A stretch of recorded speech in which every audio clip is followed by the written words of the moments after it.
Welcome to our session, our hot issue, if you like, on the new space race. I am absolutely delighted and also honoured to be joined with the panel here today. First of all, on my left, Wilbur, the Secretary of Commerce for the US. And further down the panel, Suresh Prabhu, who is the Indian Sherpa for the G20. So great that you can be here to listen to what I hope will transpire into a very interesting discussion about the challenges, but also the opportunities of space today. We are at a really, really fascinating time for space. There is a bow wave of enthusiasm for space programs at the moment. It's really evocative of, the tremendous enthusiasm we saw all those years ago, some 50 years ago, when we were really venturing out into space for the first time on those really exciting exploration programs. But this time we're doing it differently. This time there's a multiplicity of actors. We have old, we have new, we have the big public institutions, the small commercial operators, and indeed the big commercial operators, and now nearly 100 countries having space programs. But not only are there different actors, but we're doing different things with space. It's not just about exploration. Space is an absolutely essential part of our everyday lives. We depend on it in ways that most people don't even understand. Most people don't understand that over 99% of the data we need for weather forecasting comes from space. Our societies, our economies are critically dependent on communications, navigation. Topical here today is the fact that over 50% of the measurements we need to even understand climate change can only be taken from space.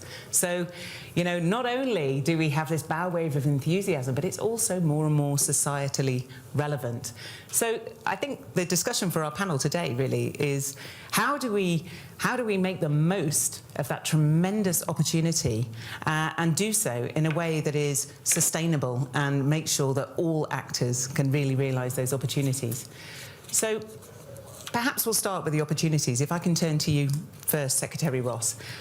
In your view, what are the key elements that we would really need to unlock and help us take advantage of the tremendous opportunity of space?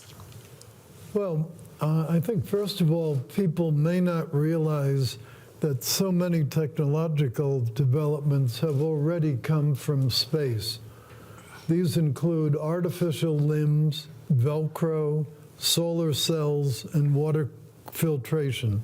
All of those came from first-generation space. Now we have an opportunity to accelerate the pace of innovation. And it's increasingly tied, the whole economy is increasingly tied to services derived from space.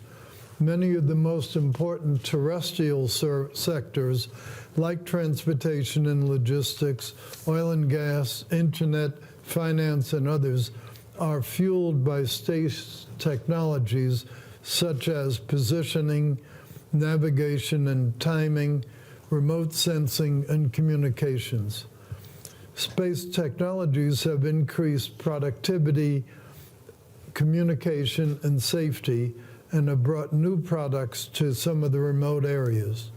To put some numbers to it, government activity in space is growing, but over 80% of the $415 billion global space economy is actually commercial. We believe that the future will be even more dominated by commercial interests rather than government. President Trump reestablished the National Space Council in 2017 to coordinate national space policy and to prioritize economic development. Within Commerce Department, we revitalized the 30-year-old Office of Space Commerce to facilitate commercial space activities. And now, those activities are largely driven by venture capital and by private entrepreneurs. In the past 10 years, more than $25 billion has been invested in 535 separate space companies globally. In 2019 alone, $5.8 billion was invested, largest year on record. And in 2019, roughly 43% of space startup investment went to companies outside the U.S. And over, close to 100 countries have meaningful space activities. So it's very much a global activity, even though it's importantly private sector.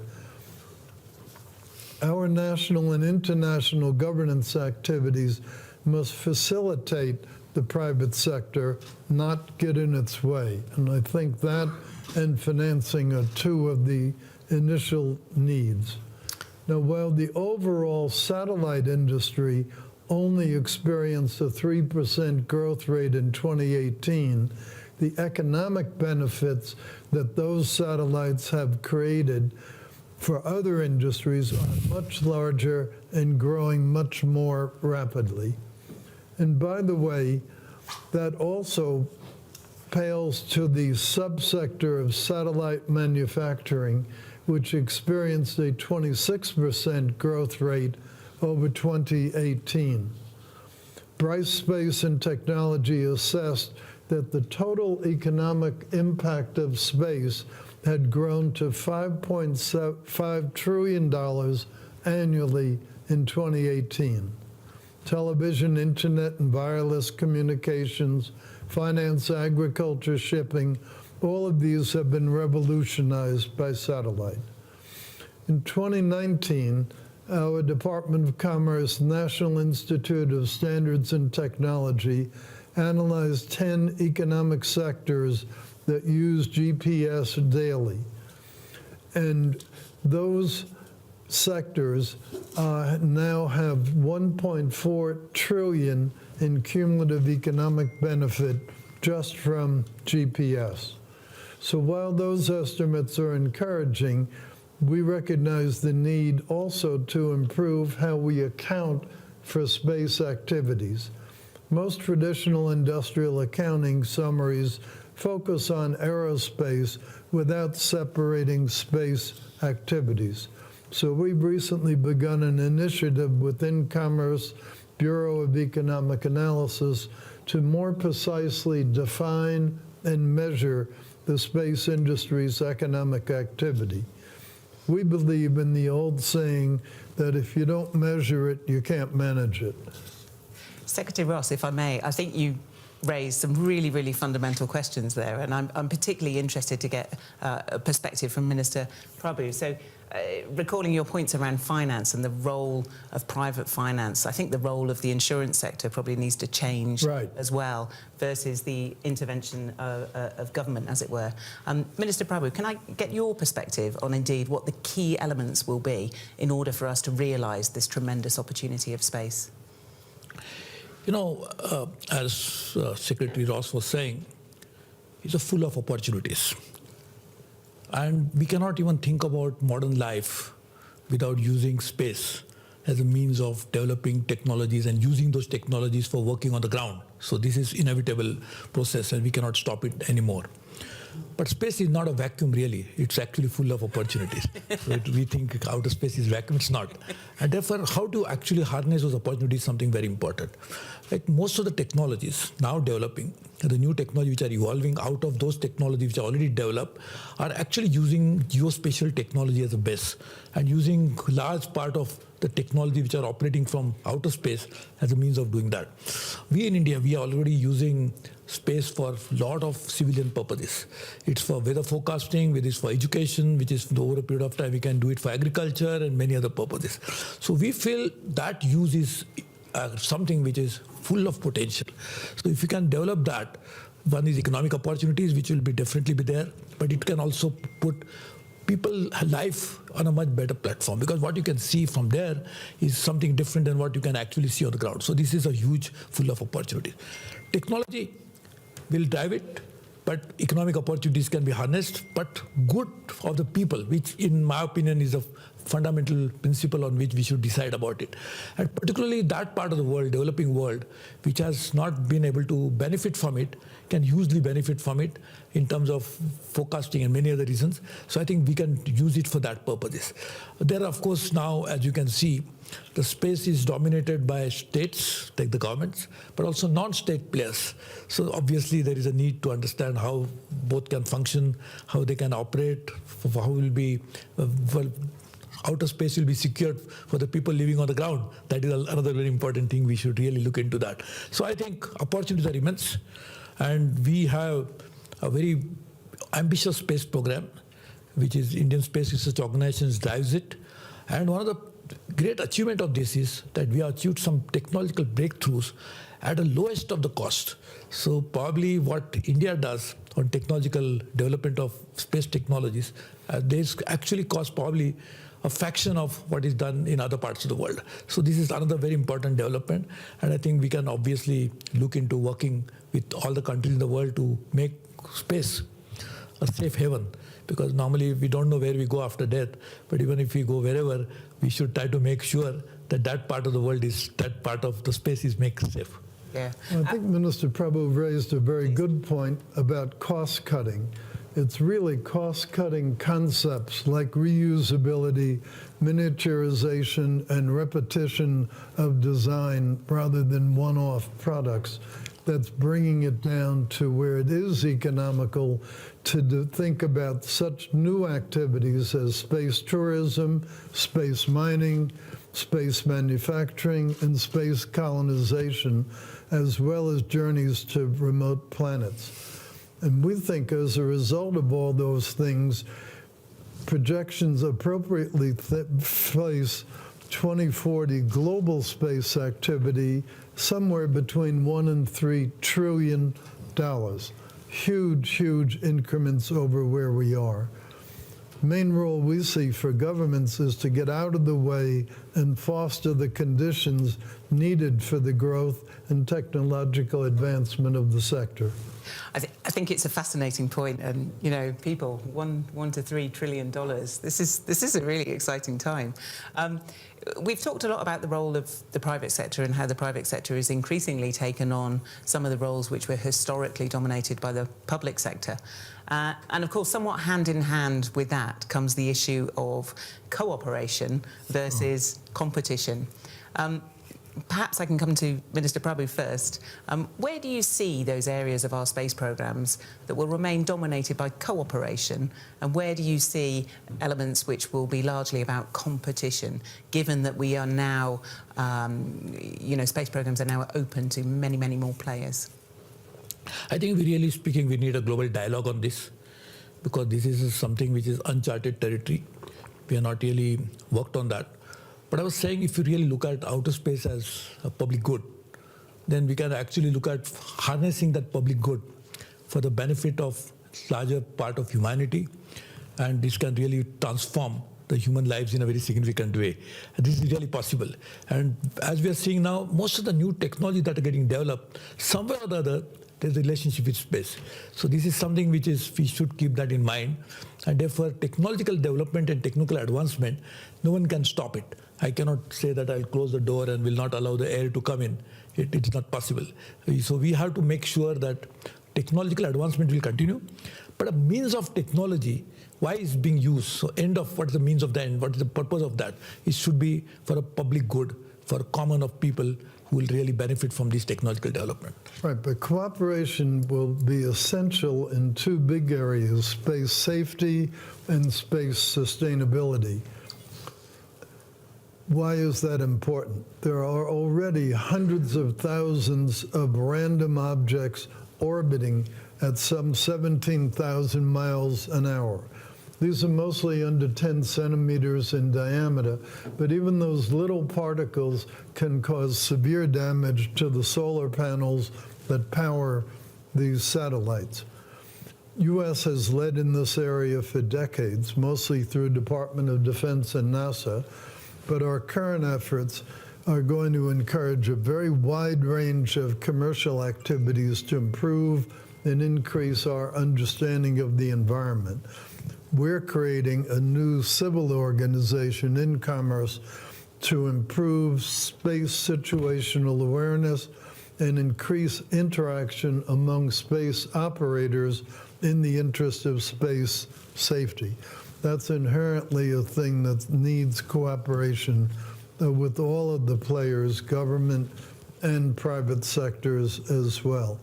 We're also working with our allies to establish best practices and standards for existing space capabilities and for encouraging the new emerging ones.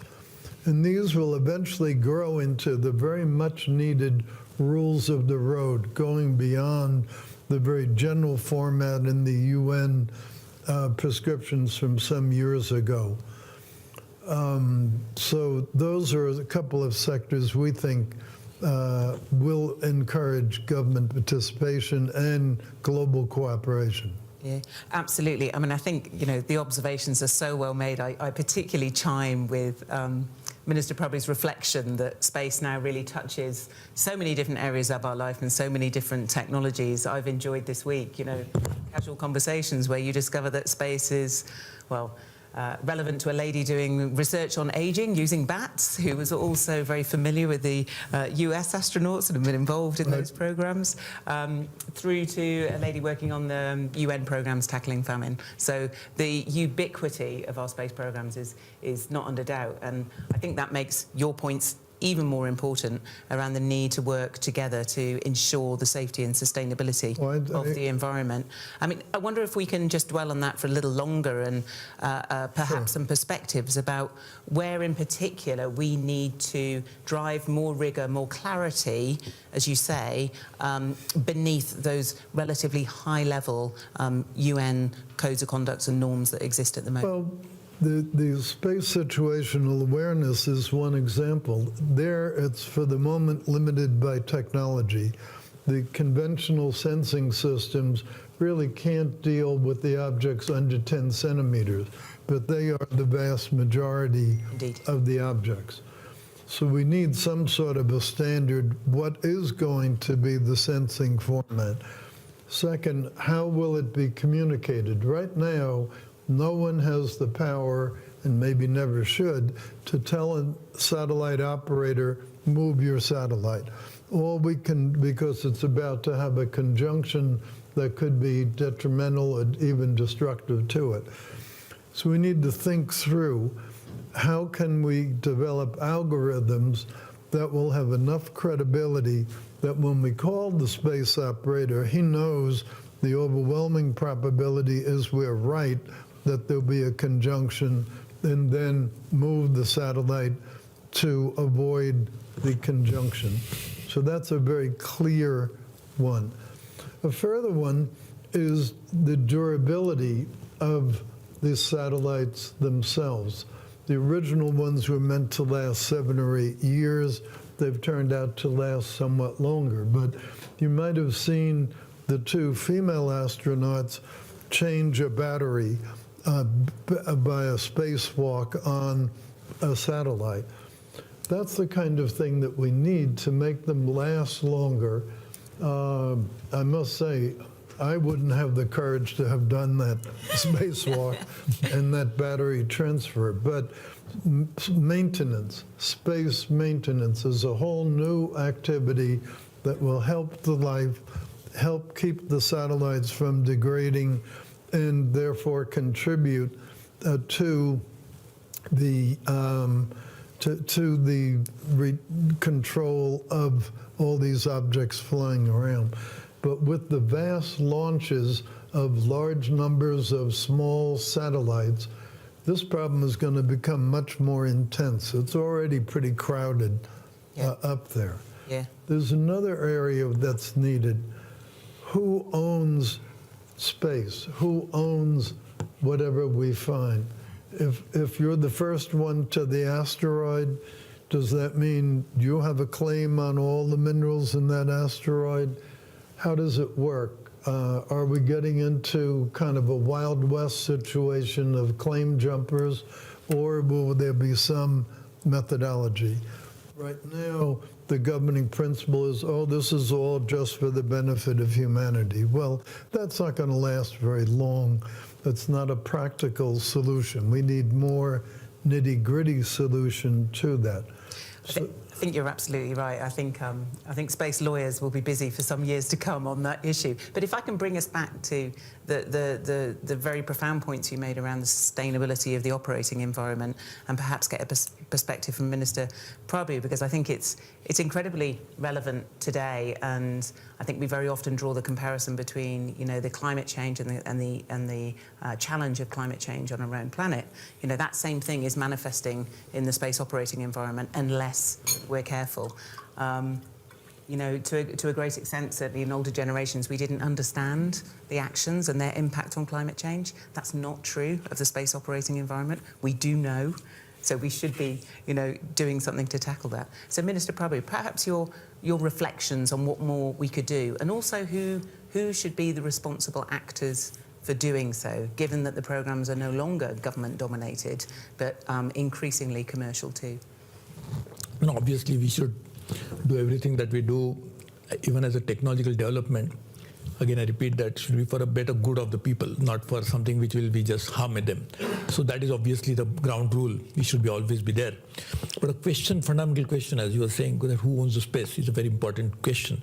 And therefore, I think we should work in a way that will be peaceful, which will actually develop new ideas, and new technology will be further progressed, but in a manner that will actually not create more issues for future, because we already have a lot of tension on the ground. So I think we can actually not add to that tension, but actually address that tension. So I think this could be a very useful tool.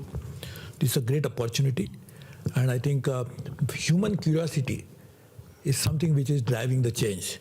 Because we always, whenever a child is born, he looks up and find out what is there in the sky.